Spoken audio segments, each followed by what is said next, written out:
Knowledge is extolled by everyone. So,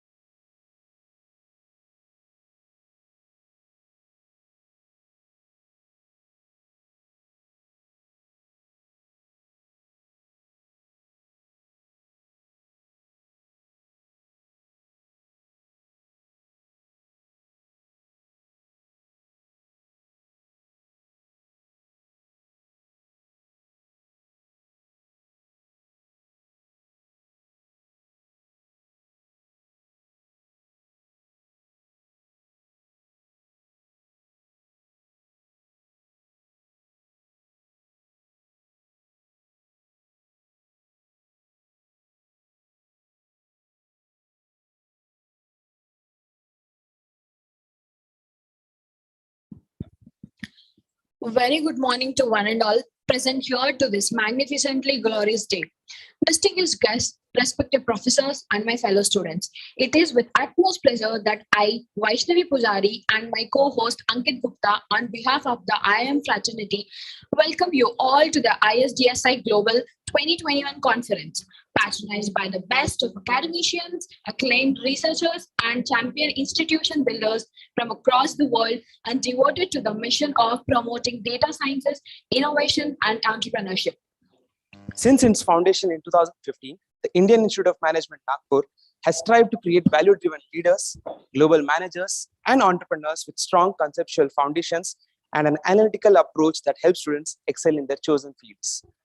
Through its high-quality education, research, and industry engagement, the institution aims to address the needs of a modern India innovatively, thereby connecting aspirations and realities to attain benchmarks that are respected internationally.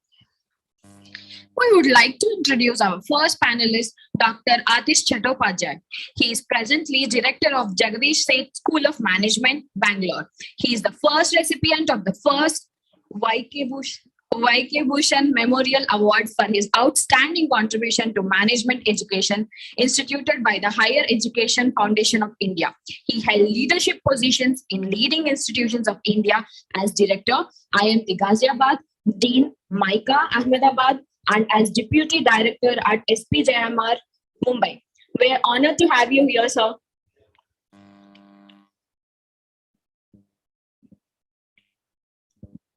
Our next panelist, Dr. A. Parsuraman, is an emeritus professor and holder of the James W. McNamara Chair in Marketing at the School of Business, University of Miami.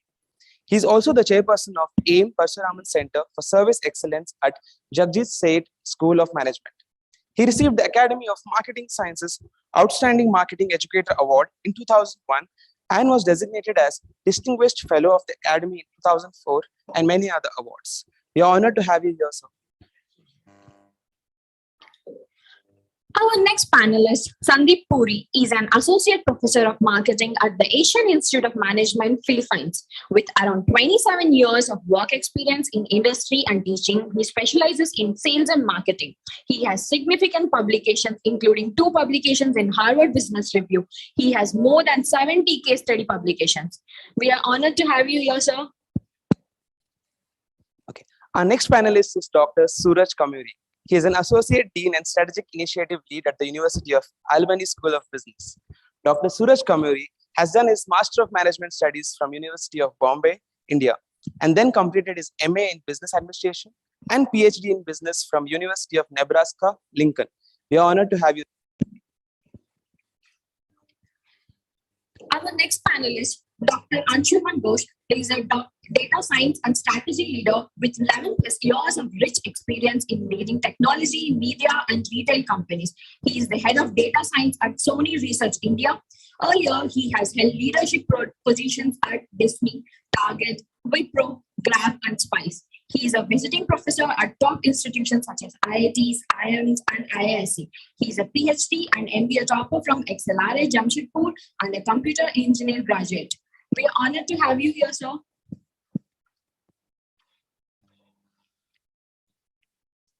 Sir, Dr. Atish Chattopadhyay, sir, we would like to invite you for the discussion on emerging trends of marketing. Thank you so much, and very good evening to Professor Parsu and Suraj. Suraj joining from Albany, New York, Professor Parsu from Miami. Good afternoon, Sandeep, joining from Manila. And a very good morning to Anshuman. And welcome all the participants to this very important discussion on emerging trends in marketing and implications for educators. I think marketing as a discipline is, undergoing some major disruptions. We have the convergence of three disciplines, mainly consumer behavior, marketing strategy, and marketing analytics. And the way marketing as a discipline is undergoing a change is probably what we have never seen in very recent times. So what used to be called as long-term, the period of long-term is getting shortened every moment. And what was relevant 5 years back or even 3 years back is undergoing a change in today's context. So with this kind of a context, I would like to welcome each of my fellow panelists to share their views on the three top emerging trends in marketing as they view it. I request Professor Parsu to share his views first.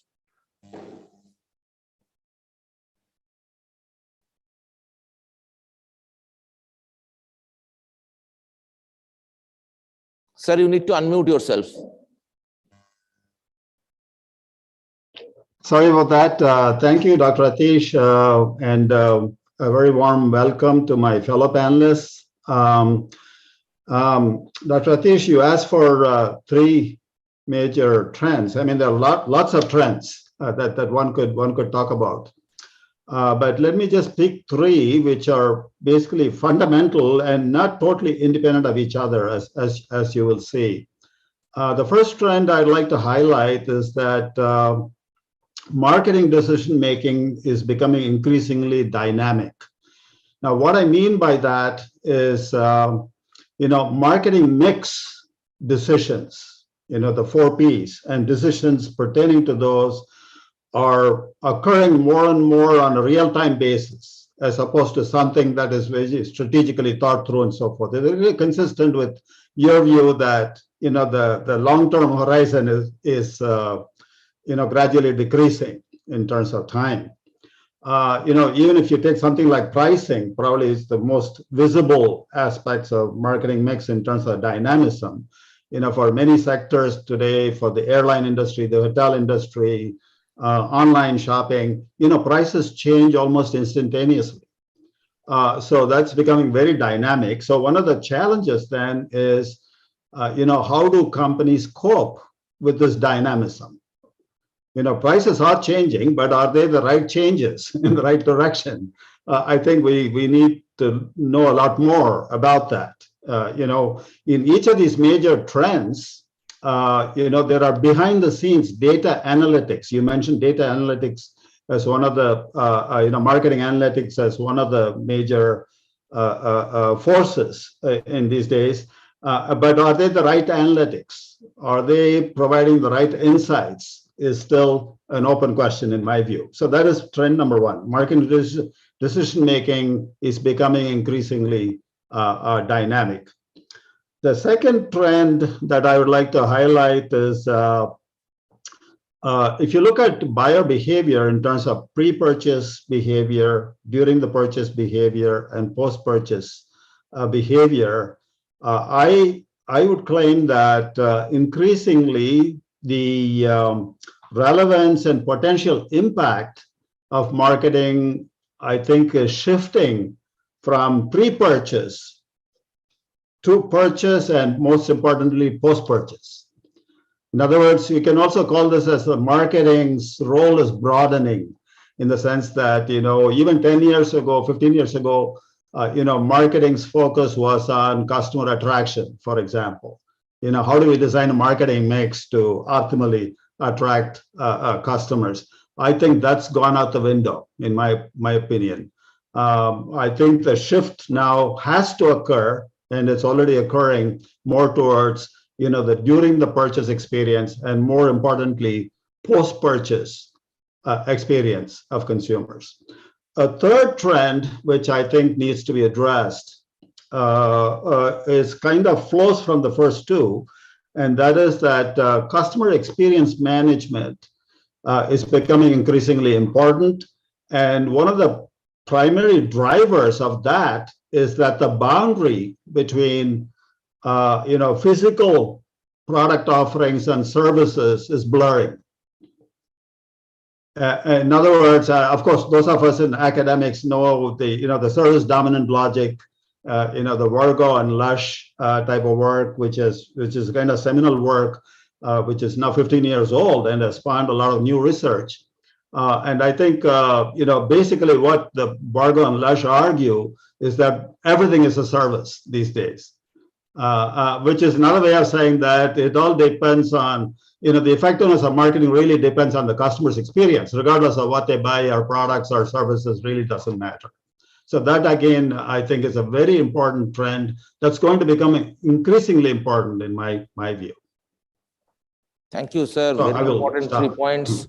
Marketing becoming dynamic, the buyer behavior evolving, and the role of marketing becoming broadened in the entire path to purchase. And you talked about pre-purchase, purchase, and post-purchase, and that the whole issue of the distinction between products and services getting blurred. Sandeep has, you have published more than 100 cases. Congratulations for that, for your recent achievement, and that you're in the centenary issue of HBR, your case is going to come up. So you have seen and studied a lot of companies. What are the key trends that you see, the top 2-3 trends that comes to your mind? Okay, thanks again, sir. Let me say a few words before I go into the other things. So, sharing the dais with Parsu sir and you is a great honor for me. And I'm happy to be on the same panel with Suraj and Anshuman. So thanks for it. So taking the things from where Parsu sir left, I think right now when I talk to the companies, they're saying that experiential marketing along with augmented reality and virtual reality is something they are working on nowadays. Second thing they're talking about is more about conversational marketing, which is coming with more of personalization and human-centered interactions. When we are using bot and other things, how we can take it to the next level where more personal interaction is coming into the picture. Maybe Anshuman can add more information on these topics, but that is something which I feel that many companies are talking about. Third thing which I'm observing is I just wrote a case study with Nestle Philippines. They're saying that they're giving lots of importance nowadays to social marketing. So they are talking about net zero, carbon neutrality, and how they can market it. So they are talking about societal marketing concept, which is coming back in that case, that the customers are concerned about the well-being, companies are looking at the profits, and society is looking at the whole ecosystem. So that's the third thing which I will say is coming into the picture. Super. I think Sandeep, you are dot on. And now that we have talked about 2 things, talked about the whole issue of path to purchase and that the involvement at each stage in the path to purchase. A lot of companies call it pre-purchase as a 0 moment, then the first moment and the second moment of truth. And then you are talking about, the augmented reality and the experiential marketing. I would come to Anshuman, who is actually leading Sony in terms of the whole issue of data analytics. He is, he's a thoughtful practitioner, who is an academic in practice. And he would probably can add a different lens in terms of the way you look at marketing, the top trends. Anshuman. Thank you, sir. And I'm very honored to be, along with all these tall layers on this panel. So from my perspective, I'll share 3 trends, and some of the trends have emerged, and the last trend will probably emerge after some years. So first trend definitely is, I think, the dataization. Okay, that is something that started many of the other trends. Digitalization means like when product or services going digital, or industries are getting digitized, right? So that was a very big move, because when things get digitized, that is when you can collect a lot of data, right? So we had media companies like TV company, newspaper companies, and I worked in such companies earlier, and they could not get the data that they wanted to do, personalization or data analytics. But now things getting digitized. If we think of OTT platforms like Netflix, we can capture who is watching what video at what time, and then after that what they watched, and all of that analytics can be done, right? Same happened for retail when it moved from offline to e-commerce. So it's the biggest trend that happened probably in last 20 years that has impacted marketing in a huge way is digitalization, and that has led to also digital marketing, social media, etc. Second trend related to digitization is data, right? And I'll not call it just data analytics, because that field has evolved a lot. So we started with the simple data analysis, statistics, market research, etc. Then we moved to something called data analytics, which had different phases. And now we are moving towards, data science, which includes artificial intelligence, machine learning, etc. So data and data-driven analytics has, evolved a lot, and that is gonna continue because we are going to have more data. So currently, if you think about it, mainly the data is getting captured by the computer, laptop, or mobile devices that we have. But in future with sensor and IoT, the amount of data and type of data will increase manifold. Probably the chair you are sitting on, the room you are in, the fan in your room, the refrigerator, everything will collect data and send it to a cloud via internet, right? So data, that trend will continue. Exactly how, what tools, that will probably evolve. And the last trend that I want to talk about is not something we have seen today, but that is going to happen in future. And that is about metaverse, right? So we had seen Web 1.0, we have seen Web 2.0 in the form of social media and digital platforms.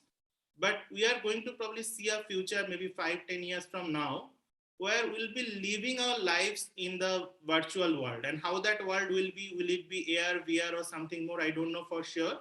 But it will be a world where people will live. So people are buying lands in the metaverse with millions of dollars. They're buying art pieces with, hundreds of thousands of dollars. So that trend has started kind of, but we're not seeing a broader adoption and big impact in marketing. But just think, if people are living in that metaverse world, what will be implications of marketing? It will be huge, right? From your brand placement to your analytics. Probably you're kindly doing analytics using the sales data or purchase data, but you can then get, their facial data, the text data, the speech, audio, a lot of things. So I think there'll be huge possibilities and many new avenues for marketing. But metaverse is the third trend that I would like to call out. Over to you, Atis, sir. Fantastic. I think this whole issue of data and the virtual world, the meta world, the way you talked about, Suraj, you have looked at from two angles. You have looked at consumer behavior research, and then you are one of the pioneers in, the digital marketing, and you have studied the market for over a period of time. What are the key trends, and how do you react to some of the trends that Professor Parsu or Anshuman or Sandeep has talked about? Yeah, I'm very tempted to say exactly like the other panelists said, because those are brilliant points, and then get off. But before that, really happy to be here. It's an honor and a privilege. So thanks for having me. So the three things that I would like to draw attention, I think the first thing is still very broad, and it's forming, but I can see it almost happening very, very quickly. It started off with the privacy issues out of the EU, and then it came to roost with the policy that Apple made with the recent operating system, which actually changed the playing field for the advertising money and so on and so forth. And then the consumer cynicism about marketing that's coming from all the leaks coming out of Facebook. So all that is leading to marketers will start looking at first-party data. Right now, I think for the last 5 or 7 years, we've become addicted to third-party data. Someone else is collecting information from a whole lot of places and feeding it in, and then we're all jumping on it. But the first-party data is going to come back into it. This is almost like the world before DoubleClick even happened, and leave alone Google buying it. So I think that's going to be an important thing. So a very important responsibility for marketers, even in academia, and definitely for practitioners, is to have a game plan. that, I've today placed my strategies based on third-party data, and I'm really dependent on it for much of my decision making. What is my plan B when the world shifts to first-party data? And related to that, one of the emphasis is that there's going to be again a resurgence, I think, because of first-party reliance on inbound marketing. And I think thanks to social media, we've kind of assumed that inbound marketing probably is not worth investing in. So the brands which have been investing and will continue to invest in inbound will definitely see, a good harvest, if you will. So I think that's going to be the first trend. Move away from third-party to first-party data, which is going to lead to inbound marketing. A second thing which I'm seeing is definitely a big reliance on voice commerce, e-commerce, and so on and so forth. And the reason I say it's a fundamental shift is because if we look at how search happens right now, for most of the consumers, when they go on the internet, go to a search engine and then type in a keyword, they usually get about 10 or 8 or 10 results on page one, out of which they typically look at the top 3 or 4. So there's at least a small finite set of alternatives to pick from when they search. But the big difference between that search and voice search is that in voice search, you only get one result. So how do marketers think about being that one result, not the top 5, requires a completely different way to tool where our competencies are and where our match with the search is, what our voice search strategy is going to be, which is going to be completely different from being in the top 5. You have to be either number 1 or you don't matter. So I think that's going to be a big trend. Voice search is going to be phenomenal. All that intrusion, all that is great, but from a marketing perspective, how do I be that number 1 is really good key thing. And the third thing, this is something which actually has been happening for a while. And the reason I still say it's a trend is because no one really has been paying attention to it the way they should, is that conventionally in marketing, when we think about market research and data and insights and stuff like that, we typically start with a question. And then we go get the data we want. But right now, what we see in marketing is that you have this phenomenal load of data being thrown at you every second. So it's almost like the questions are coming after you see the data. And that's a different mindset. And even if you today, 2021, you go into a business classroom and see market research, they start with problem definition. No one still says data definition can be your chapter 1. There are pros and cons, but all I'm saying is that if we reject that idea that data could come first, we're potentially missing out picking up an insight before competition does. Because essentially in marketing, success is really, do I know a little more than my competition? Because we're all really smart people. It comes down to who saw it first. So therefore, that kind of a mindset is really going to be another big trend. Fantastic. The search will change, the mindset needs to change, and you are either number 1 or no one almost. That's the way you look at it. So Anshuman, what are the implications from an industry perspective as we hear some of these trends as has been talked about? Thank you. Extremely good points, and I kind of agree to most of them. Just that I would like to probably add a couple of points to that. So I think when we are talking about, for example, search is probably moving from just text-based search to voice, especially with Alexa, Siri, so many things. But even if we look at Google search today, if you are not in the top 3, you are anyways not there. And like top result anyways probably get, many a times 70-80% of the ultimate traffic. So in any case, if you are not in the top, you are not there, that is true. But other big change with the voice that will happen, which I kind of saw, during my tenure at Target and all. So there are companies who are also tying up with such voice service provider. For example, Target had a tie-up with Google, and Google did not want to tie up with Amazon. So if you are probably searching on, Google Echo devices, for your retail necessities, and then it will probably target to a Target shop rather than targeting to Amazon, right? And Amazon has their own device, Amazon Echo, where probably they will send you to their own website for their products. So there are a lot of partnerships and tie-ups happening, which may not lead to an organic search result, which we are having today. So we have to, as a marketer, also think of that impact that, okay, if I tie up with Apple versus Google versus Amazon, how my results and customer behavior might happen, right? So that's definitely extremely good point, and voice will come into the picture. And along with voice, probably there'll be a time when voice, video, audio, everything will come into the picture. And I think that is when we need to move in terms of analytics much more advanced, right? So the analytics that we are doing, most of the companies that I see, they're using Excel files, or they're using, you know, simple tools to find some mean, median, mode, etc. So that kind of descriptive analytics with numbers may not be enough, right? Because if you have the voice data, if you have the audio data, if you have the facial expression data, from that you can get emotion, you can get a lot of extra things, which is not possible to get from just the numbers or the text. So I think the analytics has to move much advanced to, you know, there are things in AI, ML, which can do some of these things.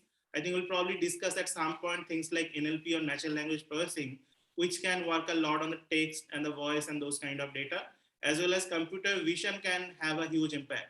So from the industry perspective, Professor, I clearly see there are two big trends in the analytics front, which is going to impact. One is about vision or about image or videos, which is computer vision, we call it. And the other is NLP or natural language processing. These two are the biggest trends in the industry and industrial research, which can have huge implication across the, you know, disciplines, not just marketing. Over to you, Professor. A very interesting point, companies tying up and some companies not willing to tie up. Now, that's an interesting situation, which also creates a lot of entry barrier for incumbent challengers. And Sandeep, yes. So I just want to add two more points here. I was talking to my son who is into movie marketing. So I was just talking about that this is my topic of discussion. He was saying, Papa, influencer marketing, which was just a trend earlier, is going to evolve, and it's going to be a very common marketing tactic going forward.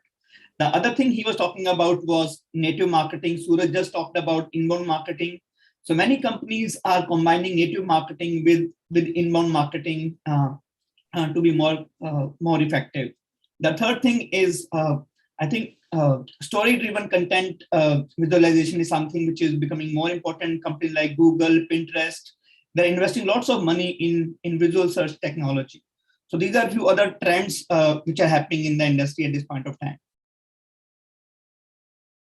You talked about the whole issue of societal marketing and the impact on the society. Now, if there are these conglomerates which are larger than the size of even the countries, like you're talking about Google versus Amazon or Target partnering with Google, what would be the impact on consumers?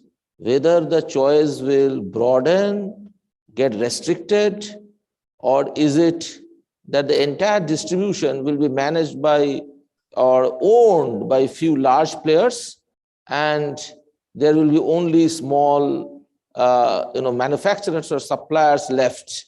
So how is it that you see the market dynamics evolving going forward? Because there's a very important point Anshuman made, and you reacted to that. So I think in case I take example of Philippines, in the Philippines, Grab acquired Uber. So we have only one service provider in this industry. So what happens in case you want to book a ride back home after 5 p.m., you will have to wait for 5 hours. Same thing happens in the morning. In case you talk about the telecom, again, it's a duopoly type of industry. The other companies acquired the competitors. There are only two companies. So the calling charges here, in case I'm making a phone call, I have to pay 15 rupees for 60 seconds. So that's how the things are happening here. So I think in case the same thing happens at a much larger level, customers are going to have less, bargaining power from that perspective. Can I add a small point there, if I'm allowed? Yeah, Anshuman, carry on. Yeah, so since I work for Grab, in fact, I was in Grab Singapore for the last few years. So yes, I think, Professor, your point is very valid from the user or consumer perspective that, when a monopoly happens and prices go up, yes, as a consumer, we feel bad about it. But I worked at the other side because I was working with Grab, and I joined when we acquired the Uber business in entire Southeast Asia. And I can tell you for sure, and this is publicly available information you can check, is that even now after acquisition and even that monopoly status, even in Singapore, we had kind of monopoly because, Uber is not there. And same for most of the Southeast Asia, except say Indonesia, where Gojek is there. But even with that, you can see the ride hailing and food delivery business, the unit economics doesn't really hold up, right? You can read about the losses in the news, right? So even with that, companies are not being able to make money, right? So I think it was a force, like from the company's point of view. So I think goes back to not a detailization or future trend, but it goes back to fundamental economics, right? So if there is a perfect market, you can't charge the price, and in this kind of industries, companies will make losses and become obsolete. And even with monopoly status in many of these new age industries, you read about most of the startups in India and many other places, they are not able to make any profit, right? So I think it's not a choice for companies. Also, it's a survival battle to have that kind of status. But yeah, I agree that in most of the industries, especially in digital, right, there is this tendency to become monopoly, and I think it has a bigger reason. Like in the literature, we read a lot about it. There's network effect. There are a lot many things where once the companies get bigger and of a certain scale, that's when they start making profit. But yes, after that they go greedy. So I think the solution here may not be self-reliance, where we thought earlier companies will regulate themselves, and Mark Zuckerberg has come and said sorry so many times and told that yes, will not repeat such thing. But I think what we need there really is regulation, right? Because many of these industries are not regulated like the traditional industries, right? Such kind of monopolies formed in the traditional market, like in oil market, Standard Oil, right? It had the monopoly in the oil market, and they become so rich. But there had to be that regulation to break it down, and same happened for, I think, Bell Labs and all, right? So I think some regulation will come, and as Dr. Suraj was saying, you started that trend with the privacy antitrust, and today, in fact, in the morning, I was reading the news that there are now so many cases against Google and Facebook, especially on the antitrust and anti-competitive areas, that probably they are estimating by 2023, this duopoly will not last any longer, right? And probably we'll have more companies and more competition. But I think regulation is the way to go rather than relying on consumer or the businesses. Over to Professor Atish.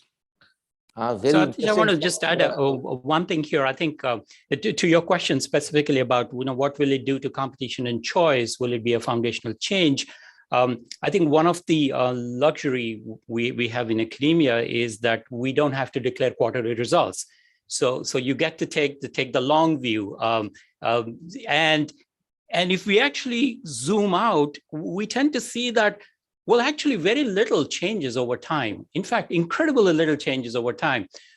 For example, I mean, this is a blatant example, maybe an outlier, but it still drives home the point, is that if we look at what happened when Amazon came on thing, I mean, people said, the neighborhood bookstores are closing down, and the retailers will be threatened. And then Target has a major problem with Amazon. They stopped carrying the Kindles because Amazon is allowing them to search prices while in Target stores and stuff like that. So people thought the world is going to be completely different. Just in 2021, Amazon invested more money in retail and warehouses than they did in the previous 10 years combined. And if you look at Amazon 4-star, I'm not talking about the Amazon Go stores, the Amazon 4-star stores in the mall. And then full circle, this holiday season, the toy catalogs, Amazon sent out toy catalogs where the address basically said current resident and then the address. So that company, which was going to be quintessentially micro-targeting company, is now sending you marketing material which says to whomsoever it may concern. So that's like coming a full circle. That's exactly where we were 25 years ago, current resident, which means that whoever is at home, please take this catalog. I don't care who's home because I have no way of knowing. So that doesn't mean nothing's really changed. A lot has changed, but we also kind of should pause a little bit and say that, it probably will come back to the same core things. People still will decide what's best for them. People will not spend, for the most part, more money than they have. And if they're not happy, they will not go back. Those fundamental rules will remain the same.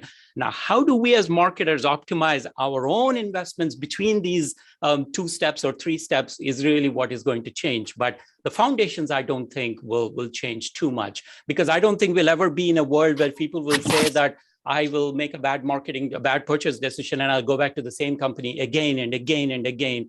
It's really not going to happen. So in the long shot, probably a lot less is going to change. I will come to Sandeep, but I would like to hear Parsu sir first. It's a very interesting topic. One search, there is only one has to be on top, otherwise no. You talking about a monopoly or duopoly, and then you're talking about the consumers will have a choice and you need to zoom out. Parsu sir, the way you see it. Yeah, I'd like to piggyback on the comments that Suraj made. I think there's a tendency with all of the hoopla about digitization. No offense meant to anybody that said that this is the wave of the future, including I myself. I'm saying that's the wave of the future. I think there's a tendency to throw out the baby with the bathwater, so to speak. The fundamentals are still there. One big issue that we have not mentioned so far today is the digital divide.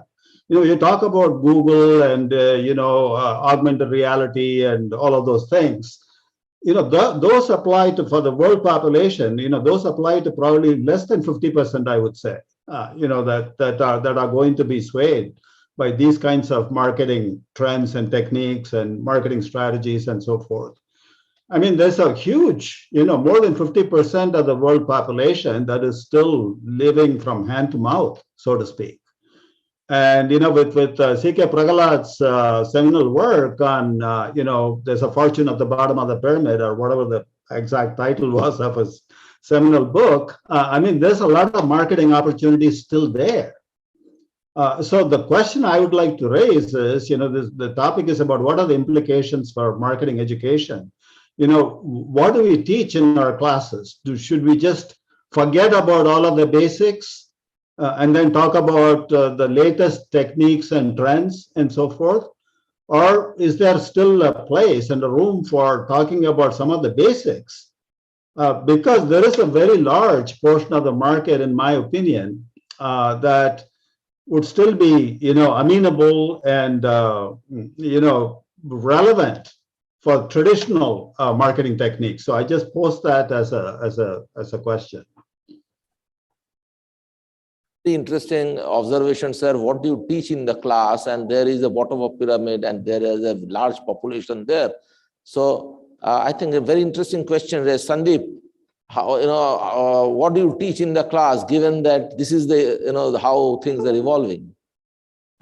So first, I clapped for Suraj. It was not raising a hand.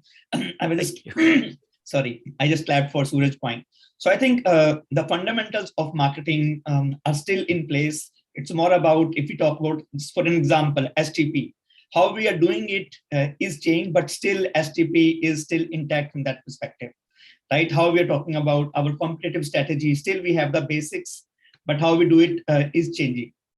So for example, I'm a great fan of Parsu's zone of tolerance, especially. So what I'm doing nowadays, when I'm teaching the new product development, I do a zone of tolerance exercise in my classes where I, we do the zone of tolerance exercise just to come up with new product ideas, depending upon what is something which will delight your customers, right? So we just work on that perspective, that something which is not offered by a company at this point of time, but it can delight a customer going forward. So can it be offered by a company? So that's how I'm taking zone of tolerance from one perspective to another perspective. So that's what I am doing. But I think in other cases, we're also bringing new topics, new case studies in the classes, because, I recently said no to a new IM for teaching a course, because it was a co-teaching a course, and the other two professors were using case studies of 90s. And they were saying that these are blockbuster case studies. So I said that, we have to go for new case studies. Teaching case studies of 90s are no more relevant, even if they are blockbusters. So they were talking about service centers, that they were having especially two sessions on call center efficiencies. I said, we're talking about boards and other things. There's no fun in wasting 2 sessions of a 16-session course on service center efficiency. But I think that's how we have to evolve. So what I'm doing, at least in my case, I'm trying to bring new case studies. I keep on reading something new. So that's how I'm evolving. For example, I just gave example of how I'm using zone of tolerance in my classes. Fantastic. I would like to ask Anshuman this question as a recruiter, okay, who goes to the campus. Okay, what are those key, if I had to say 4 or 5 key skills or key things that you would like to look at when you are recruiting somebody as a marketing professional? What are those key 4 or 5 things that you would like to look at? Yes, so that's a good question, but I would say it depends on the role. As Professor Parshu also mentioned that there are a lot of people who are, there is a digital divide, right? Not everybody is using all the digital platform that you are talking about. And especially like to give you an example of India, there are large majority of population who are still reading regional language newspapers, right? So newspaper is still a big thing, whereas it may not be the case in some of the countries like US or Europe. So there is a detailed divide, and hence I would say it depends on the role. So there are some traditional marketing roles, say brand management or product management, or maybe something like that, where like there is some new technologies coming, but old fundamentals still matter more, right? So in those cases, probably core marketing knowledge becomes more important. Whereas there are roles which are say about digital marketing, right? So when you're talking about digital marketing, then things like Google, Facebook, and related to that, search engine optimization, social media marketing, these skills becomes more important. So knowledge of Google Analytics, SEO, social media marketing. And there is a third role, which is more of a marketing analytics, right? Which has evolved a lot, because earlier we used to conduct more market research, survey, interviews, etc. And now, as Professor Suraj said, that we have already so much of data. How do we, get the insights or even the questions sometime from the data? So in the field of marketing analytics, and that is the world probably I have been working more about, and now I've shifted to more of data science. So within the world of marketing analytics or data science, there are three fundamental skills along with core marketing or digital marketing knowledge, which are very essential, and which are knowledge of mathematics and statistics, because that forms the foundation of analytics or data science.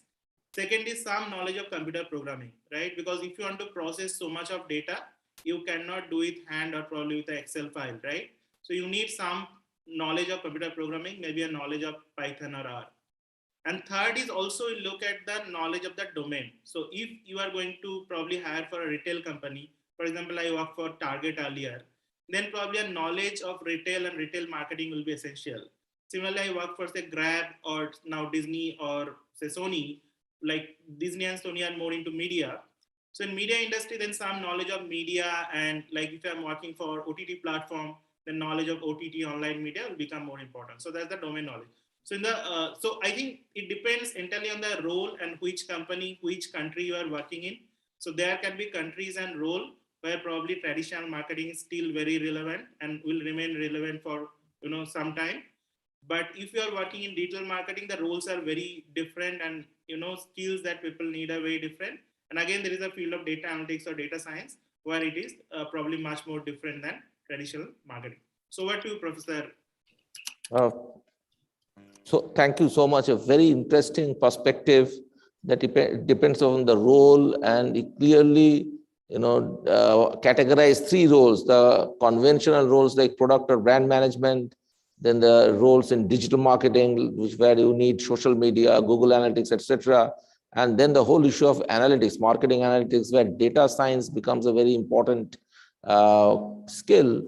And then the knowledge of domain, it depends on which domain you are in, whether you're in retail or in media. So combination of domain and the role specific, knowledge and skills becomes very, very critical.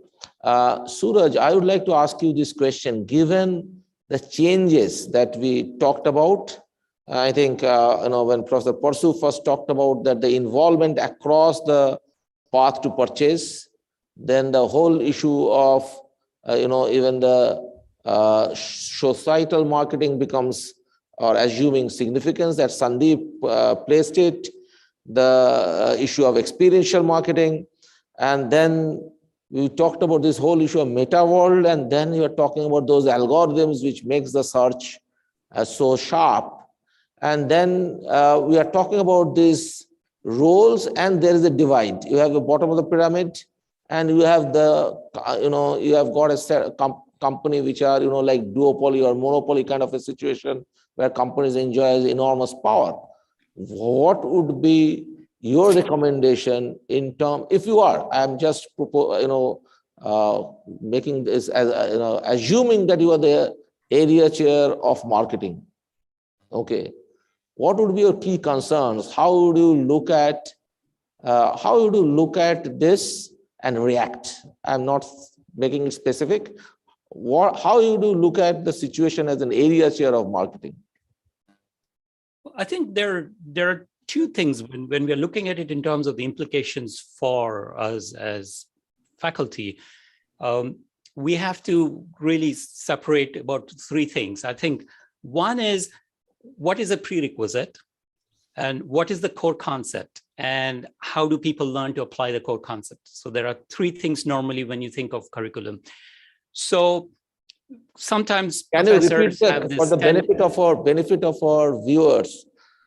Can you repeat the three things once again? Sure. The first one is the prerequisite. So what skills do you need to have before you even have a conversation with me on this topic? If you don't understand, for example, X, you won't understand what I'm saying, and so on. The second one is the core concept. What are the foundational concepts which will apply across scenarios, markets, industries, and so on? And the third element is that how do you then apply the core concept into business, given that we are a practitioner-oriented discipline. So those are the three things. So when we look at any change that's happening outside, we need to separate the impact of that change on each of these three things. And the point I was alluding to earlier as well is that probably very little will change or has changed on the core concept. I mean, I'm not saying it has not changed. For example, if we go back to the Roe Alderson's book on marketing from the 1960s, much of it can still be used in an intro to marketing class. It would still be relevant. Not much has been said that is different than what was in that book, because the core concept has changed. Like people have said, the segmentation, targeting, and so on. And then we've talked about other things about supply chain. All those core concepts are there. So that's the core. But what has changed as a result of all the things we're talking about in this panel are these two other components. So what are the prerequisites, or what can I expect fairly as a prerequisites, and how do you apply? So quick examples is sometimes I see faculty members getting all excited that, oh, you know what, we're going to teach them how to do Google Analytics and stuff like that. No, Google has excellent material with a free course, with the certification available online. All you have to do is put in your syllabus. Before you complete this course, you have to file your Google certificate on Google Analytics with me for you to get credit for these 20 points. It's almost like the prerequisites for that. So that we don't have to teach. But the other part is really where I think the faculty members have to really change their game, which is how do I apply? So for example, segmentation, the concept has not changed, but the data we have at our disposal to segment, the variables based on which we can segment, like for example, we said earlier, as Professor Puri said, pricing is pretty much happening, changing very quickly, and then the Professor Parasuraman also said that pricing is almost changes every second, and so on. So when all those things are happening, which means that when we are getting that kind of a data, how do we use it? Where do we put it? Which variable becomes more important? So the entire idea of segmentation does not change, but how we do it very quickly changes. So for example, when that one ship came into heavy winds and blocked the whole canal, which by default pretty much blocked the entire supply chain, within a matter of 1.5 hours, a lot of the big companies knew exactly which parts were there in their containers on that ship, and therefore where will the other parts have to move so that the least disruption to the production can happen. We couldn't imagine doing that 10 or 15 years ago. If something like this would have happened, we would have been sitting basically twiddling our thumbs for 2 months. Whereas now, in a matter of days, most people were able to say that, okay, I think I can deal with it. So I think there the definitions would have to change. So for example, how do we take students through even a simple concept for MDS, multidimensional scaling? What are the variables? How do you get them from? Do you have to go and ask customers these two questions? Or can I get that as a surrogate variable from the footprints they're leaving on my website and things like that? So prerequisites are changing. How they apply the core concepts are changing, and we'll have to change both of those. But probably the core concept, we can be a little more lethargic about what we want to reinvent there. Interesting thoughts. Okay. Yeah. Sandeep. So quickly, one point only. I think when we talk about the implications for the faculty, I appreciate you when you were at IMT, you were having one practice that you were involving industry experts to look into our course outlines. Right. So I think that's a very good practice, which some of the colleges are offering. recently I was a review member for a good business school. I was reviewing some of their courses. So I look at their course on social marketing. The professor was actually teaching social media marketing in a course which was titled social marketing. So I think the professor himself was confused about what social marketing is and what social media marketing is. And you can understand in that case what the students are learning in that case. So I think we need to have a strong industry interaction with the faculty members that, okay, if we can get all the courses approved by at least some of the experts in those areas.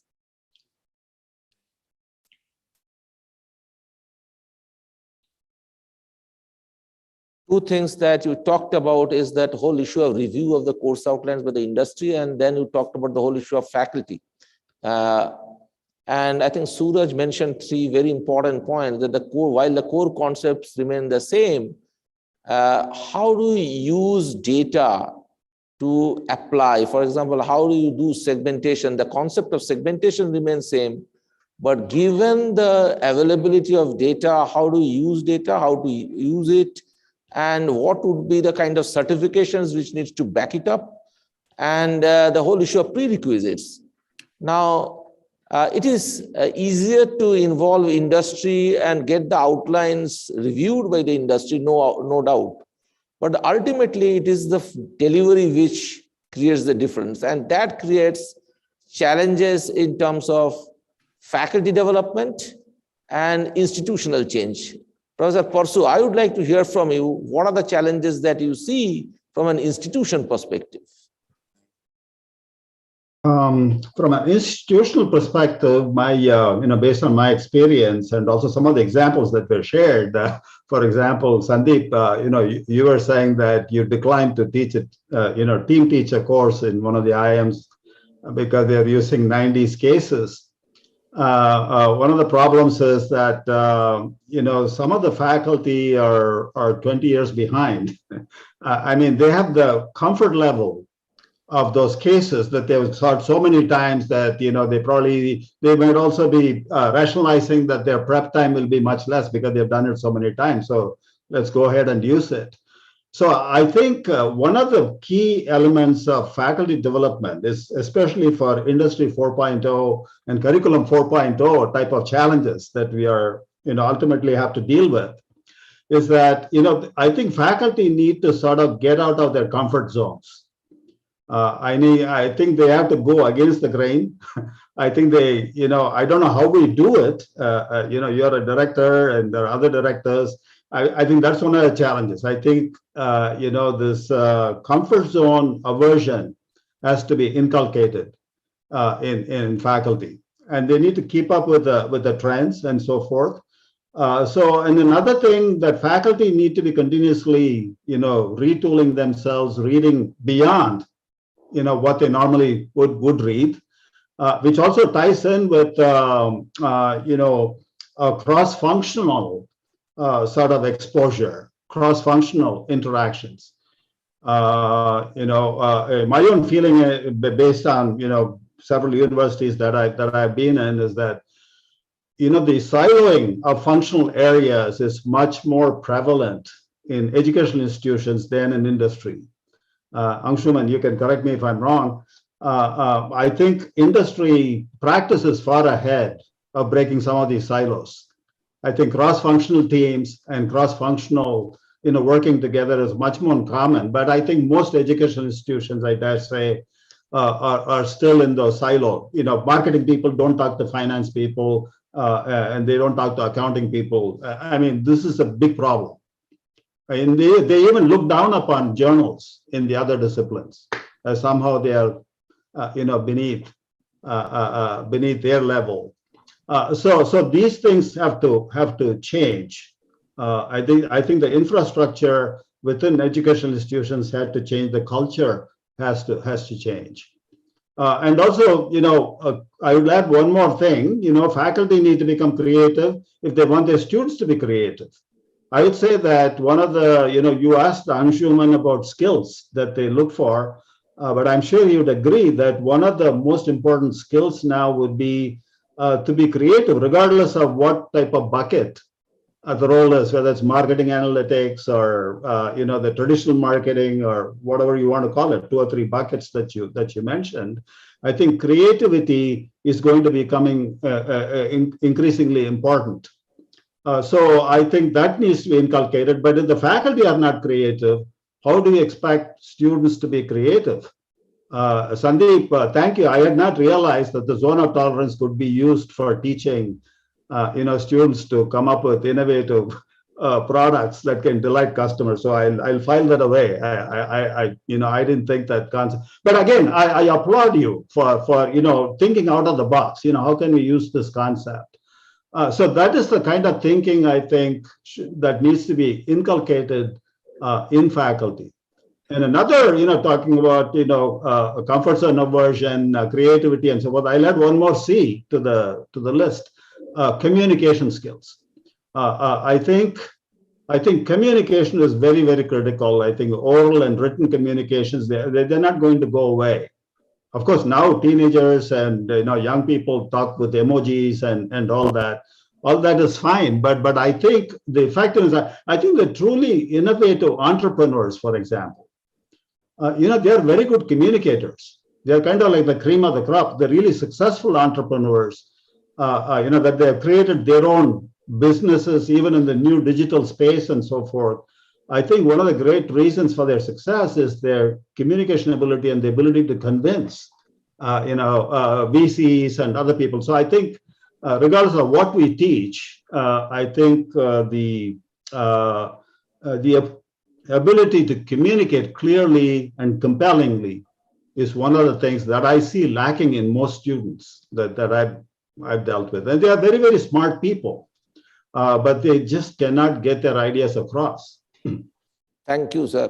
Anshuman, if you are the dean of a leading school, what would be the two key things that you would do, given the changes that we talked about? That's a very difficult question. Let me first applaud Prashu sir, because I completely agree with some of the points he mentioned. I think we focus more on the core or technical skills probably in the earlier discussion. But when I generally give a lecture on data science or marketing or any subject, I think on the softer side, there are some skills which are equally or more important, right? And probably that is where we can take lead what the institute should do. So I think, as he mentioned, I think communication on the softer side is the most essential skill, and not just in marketing. Marketing is all about communication, but even in data science, I think it is extremely important. So when I'm working with different stakeholders, some of them are statisticians, I have to talk in the language of statistics with them. So I'm working with a computer engineer, they understand code, Python, Git, all of that, you have to talk that language. Then finally, your stakeholder is a business person who doesn't understand probably any of these, and they just care about the ROI or what is the impact, right? So there you can't say, oh, I got a p-value of 0.04 and I got this regression coefficient and model fit was this. That will be a completely useless discussion. And you have to talk about how all this marketing or a data science model adds value to the business, right? And to do all this effectively, communication and storytelling becomes probably the most important skill. I'd be very, unambiguous about it, because even if you have the best marketing strategy or best models in data science, without the communication and influencing the stakeholder, I think it is not going anywhere. Second thing, I think, which probably we have not mentioned, but probably it is implicit in our mind, is in the industry when the students are going, they're going for solving a problem or achieving some objective, right? So for example, we can read about all the frameworks from 5P, STP, 4P, whatever, but finally you are given a problem to solve or an objective to achieve. That is how the business world works, right? It may be different in some academic discipline. I can study maybe abstract physics or mathematics, which may not have direct implication maybe in like 10, 20 years. But in the industry, we have quarterly results, we have yearly results, and be it marketing team, sales team, or data team, they have to deliver something within the quarter or within the year. So there is an objective goal or a problem that you are solving, right? So the problem solving mindset is something that has to be inculcated, right? At the end of the day, you're not going as a marketeer or data scientist or something. Yes, those are the designations you get, but you are there to achieve some objective or solve some problem. So I think problem solving skills have to be inculcated. And the last thing that is extremely and most important, I think, is continuous learning. because whatever we are discussing probably today is relevant and correct as of today. And that I mentioned in my data science lectures as well. Like 10 years back, I talked about things like SPSS, and then there was SAS, then we talked about R, now we talk about Python. In future, we may talk about something else, right? And even I personally believe some of the other concepts we discussed have not changed completely, but may change a lot in future, right? Even we discussed a lot about segmentation, and that's like a big part of marketing, segmentation, targeting, positioning. But I see that's gonna change in a big way, where earlier marketer used to decide the segment that I'll target male, female, this age group, and maybe we can add more variables to that. But for example, when you're thinking about, say, Sony's online platform, which is similar to Netflix, we're not thinking about a male, female, age, location, gender, etc. We have algorithms like recommendation systems, which I and my team are developing, which takes into account everything together, and we don't look at the segment of customer, but rather what Professor Sandeep said, that we provide personalized recommendation to each user, not based on just the user, but based on mood, the context, and everything, right? So it just changed a lot from what I learned during my MBA days. So I think third point that I want to mention, that is just an example I gave, is continuous learning, because a lot of things, be it in the world of data or digital or marketing, what we're discussing is true as of today, but things will change. So institutes may probably have, I think, I'm not an expert in the area, but I think they can have a hybrid approach where yes, some of the core things may be taught, and as Professor Sandeep, Prashu, others mentioned, that things like cases, other things can be updated. But along with that, they should be also told that there are these lot of online platforms, be it YouTube, there's Coursera, edX, and in data world, there are many more. So I think they have to continuously learn and upgrade themselves. They cannot think, okay, I have done my MBA, I've learned from best professors, I know all my concepts, I've done all my cases, and I've done. I would honestly say that, once I joined the industry and work, the things that probably I'm talking today is based on what I learned in my industry experience over the last, so many years. And I think the continuous learning process has to be there. And in that continuous learning, of course, interdisciplinary learning is extremely important, as Professor Prashu mentioned. And I think you need to learn about many different disciplines, because the thing that you mentioned about creativity, I think when you learn about many different things and can connect things which are not connected or not seen by others, that is when you can get that creativity, right? So I think interdisciplinary learning and continuous learning is the third point that I would like to highlight. Over to you, Professor Atish. Fantastic. I think very important point, problem-solving mindset, online platforms to upgrade, and communication skills to be, to deal with various stakeholders. Parting thoughts, Sandeep, 30 seconds. Okay. Difficult job, sir. Okay. So I think maybe I will talk from the marketing faculty perspective. I think to upgrade our students to go to the next level, first of all, we need to upgrade ourselves. If we upgrade ourselves, that's how we can help our students to do better in the coming days. So maybe we have to promote more things like, more volunteerism on our side as a professors, and then we can promote more volunteerism in the students, that they can go for new activities, learn new skill sets. So that's what I can add, sir. Fantastic. Professor Parsu? Yeah, Sandeep made a very, very good point. I would just add a couple of things. I think the classroom time is very precious and it's very limited. Attention spans are shrinking. So rather than teaching out of a textbook, so to speak, chapter 1, chapter 2, I think you need to keep the students engaged. You need to make the students enthusiastic. In my own experience, I'd say, bring your, based on my experience, I would say, bring your research to the classroom, which also presupposes that you are a researcher. I would say a good professor needs to have done something, research, rather than simply reading textbooks and teaching out of textbooks. So I think that's part of faculty development too, to do, industry relevant current research and bring at least some of that to the classroom. I think that will be the, nice mix that will create that enthusiasm and excitement on the part of the students.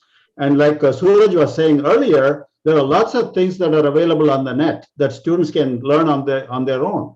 Core concept, for example, in marketing, even textbook authors nowadays, textbook publishers are selling online content by the chapter or by topic. You don't have to buy a textbook anymore.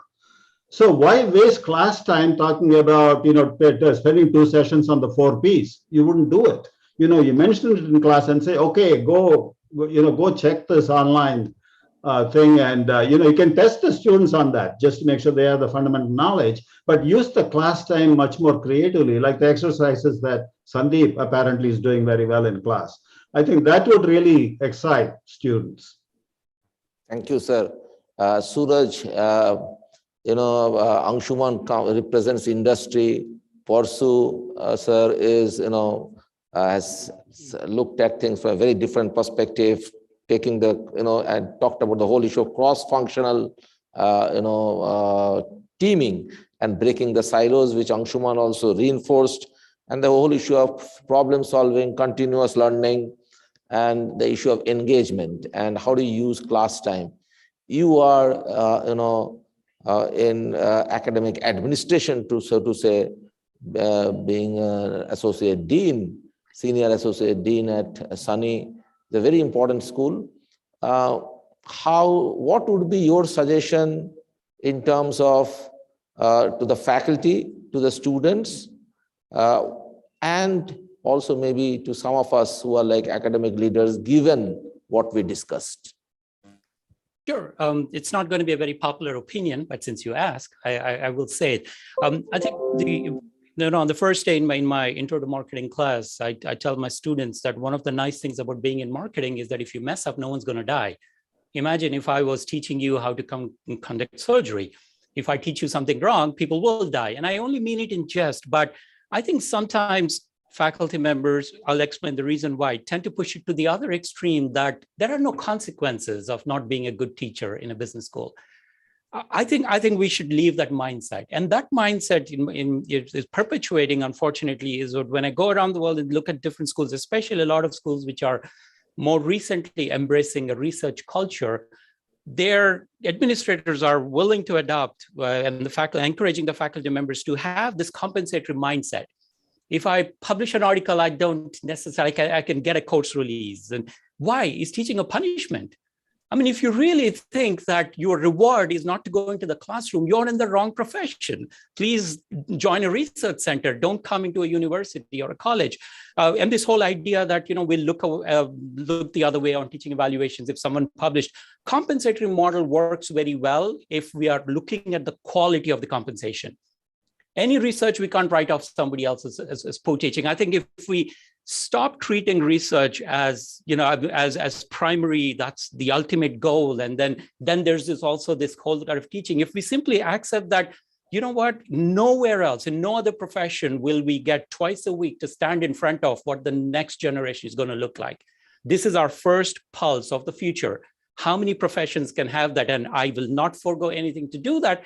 If we have that attitude and the administrators, the teachers, the students, everybody embraces that, research is great and wonderful, but that doesn't mean we don't have to teach. I think a lot of things can change. Parsu, sir, your closing. Yeah, I totally agree with Suraj. So I think it is a controversial issue. Unfortunately, the vast majority would fall on the wrong side of this issue, but I totally agree with him. And as a researcher, and I've also been an administrator, I would want to be in the classroom. The best satisfaction I get as an academic is when I'm in the classroom and I'm talking about my research and trying to connect that to whatever subject I may be teaching. And you see the students, and then you read it in the student evaluations too, that they say, this professor is different. He's not teaching out of a textbook, but he's teaching from the research that he has done. So that kind of satisfaction, I think incentives are misaligned in many educational institutions, unfortunately, and research somehow is put on a higher pedestal than teaching, which I think is very unfortunate. I think good research should be expected. I'm not trying to downplay that, and in fact, I think unless you're a good researcher, you shouldn't be in the teaching profession, because there are good communicators that can be hired, adjunct professor. There are some very, very good adjunct professors who will probably do a better job in the classroom than, highly qualified PhD qualified people, as well as in marketing, not in surgery, I'm sure, but PhD, I mean, in marketing courses, you can hire, good communicators do a fantastic thing in the classroom, teaching out of textbooks and, bringing in war stories and so forth. But, if you want to be a high-class educational institution, you cannot ignore high-quality research. And you need to have professors that do publish in the top journals to earn their stripes, so to speak, and for the institution to earn its stripes. But then I think the key is to make sure that that research gets into the classroom. And in fact, that could be the unique selling point for institutions. The professors work with industry, and also, I mean, this is another topic for another day, but what kind of research do you do? Do you do esoteric, research that has no relevance? It may get into an A-class journal, but what is its relevance to students, to industry? So if you're doing that kind of research as a professor, then I think the onus is on you as a professor to translate that into how it might apply to these other stakeholders and bring that into the classroom. And I think a lot needs to be changed in terms of cultural change that needs to occur in institutions. Thank you so much, sir. Coming from you, who is one of the highest cited researchers across the globe, the research must come into the classroom, and that we need to break our silos, be cross-functional in our approach. The whole issue of communication skills, and the important factor, even though things change, but the core concepts remain the same. How do you, use the data which is available? What would be the prerequisites? How do you integrate certification programs to augment what we learn, what our students learn in the class or in the school? Is very important. A continuous agenda for faculty development using the online platforms. I think these are very important takeaways. And Professor Parsu stating that classroom and the research has to go hand in hand. I think that's something, a huge implication for faculty going forward. And thanks, Anshuman, for very important perspective. Sandeep, you have been ACE researchers, 3 publications in HBR, and you are a homegrown, academic who, grew in India and yet made an impact in the global stage. And that's fascinating. Okay, congratulations to you. You can be a role model. Suraj, thank you so much for bringing in those very important perspectives from 3 aspects, both as a faculty, as an area chair, and from the lens of a dean. And thank you, Professor, for sharing your perspective. You are, a role model for many, many in India, and you are inspirational. The fact that you're saying that research and teaching has to go hand in hand, the research needs to be brought back into the classroom, is a key takeaway. I thank all the participants for being here early morning in India. And for you, Professor Parsu and Suraj, it is pretty late, I know, and yet you joined in. Thank you so much. Sandeep, thanks, and Anshuman, thank you so much for being here and sharing those important perspectives. All the best to each one of you, all the best to all the participants, and thanks to the PGP participants here. They are doing an extremely, I would say, fantastic job. This is an amazing campus. And second year PGP guys are absolutely amazing. They're managing the entire logistics.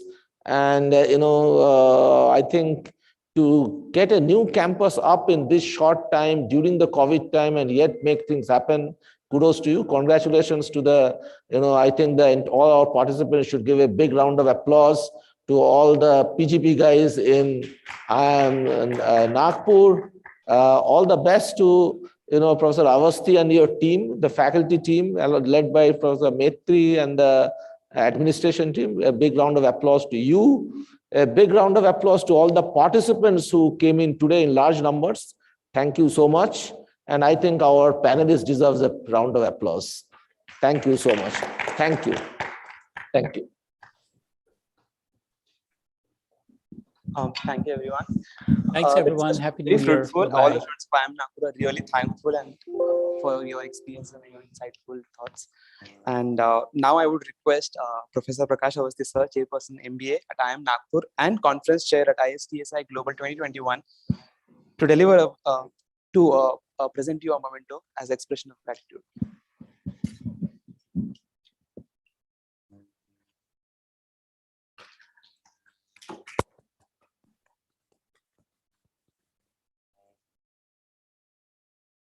Thank you, sir. At IIM Nagpur, we strongly believe in creating a sustainable environment. True to our culture, we would like to present our guests with a unique living and breathing gift that reflects our ethos. Dr. A. Presuraman, Professor Sandeep Puri, Dr. Suraj Kamiri, and Dr. Anshuman Ghost. A tree on your behalf has been planted on the periphery of Panna Tiger Reserves, Madhya Pradesh. We'll be mailing you the certificate shortly, sir. With this, we would like to conclude our panel discussion, sir. Thank you. Thank you, everyone. Thank you, fellow panelists. It's been a wonderful session. Thank you. Thank you, sir. Thanks, Thank you, panelists. Suraj. Happy New Year. Take care. Bye-bye. Thank you. Bye. So we would request all the students to stay back. We have a small session with our sponsor from Union Bank of India. We have Mr. Prashant Kumar Sahu with us. He'll be giving us a small presentation.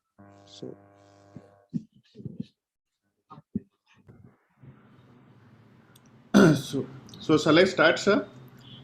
Yes, sir. Yes. Good morning to all of you, and